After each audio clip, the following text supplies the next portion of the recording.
As you know, as we've been talking about, that Senate, they've started the impeachment trial for Mayorkas today. They're moving slowly, just getting underway. But this is only the second time in American history there has been one for a cabinet member.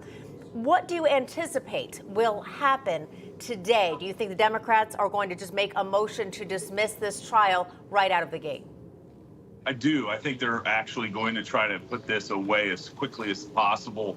And that will be a shame because, you know, if Majority Leader Schumer wants to hide the evidence of the complete catastrophe on our southern border, if Joe Biden wants to hide the evidence on this, you know, of the complete catastrophe on the southern border, and if border czar, who has completely abdicated her responsibility, Kamala Harris, you know, this is not to serve the American people. We need to understand why 8 million or more people have come into our country illegally, are now residing here with hearing dates that go many, many years, up to a decade in the future before they ever have a chance of being removed. This is a complete failure of the executive branch, and if the legislative branch will not hold them accountable, the American people need to take note of that and respond accordingly. Anytime articles of impeachment have made their way to the Senate floor, there has been a trial. Matt, as you just said, you think Chuck Schumer is trying or going to try to vote to have this dismissed right away. What a dangerous precedent we're setting legally and in the judicial process, which this is a judicial process here in this country. Then you couple with what's happening to former President Donald Trump. I think the American public, if they dismiss it, again, this is another knock for the American people to say, wow, this is what it's come to here in this country. They're not even going to take things up now on the Senate floor. Not only that, but remember, you should watch very carefully what Joe Manchin does from West Virginia. You know, he's not up for re-election, but he has typically been fairly independent. Kristen Sinema, who has decided not to run, from Arizona, she's seeing firsthand this crisis on the border. So if they can't table this and kick it, dismiss it, get rid of it, it could be a very interesting trial that exposes the terrible policies of Biden.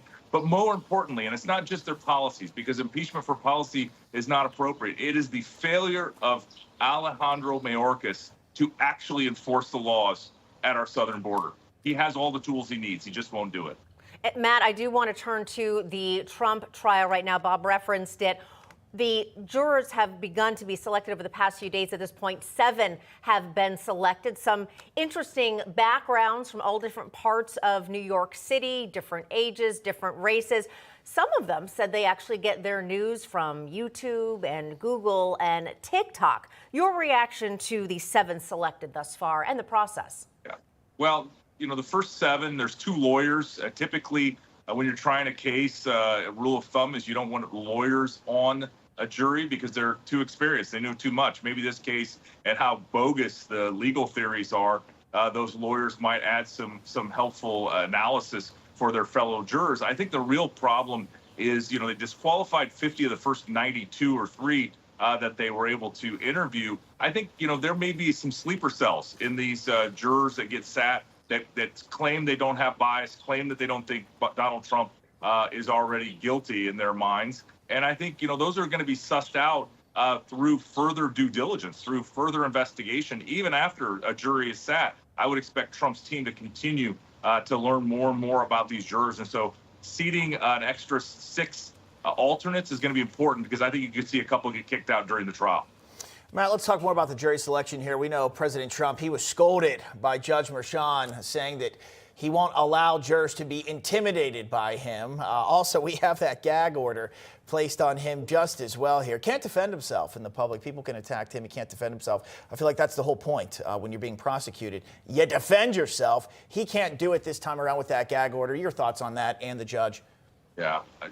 Gag orders are almost typically put on prosecutors and on the government so that they don't taint jury trials, so that they don't harm the jury and prejudge the defendant. In this case, it's been completely reversed. It's unprecedented.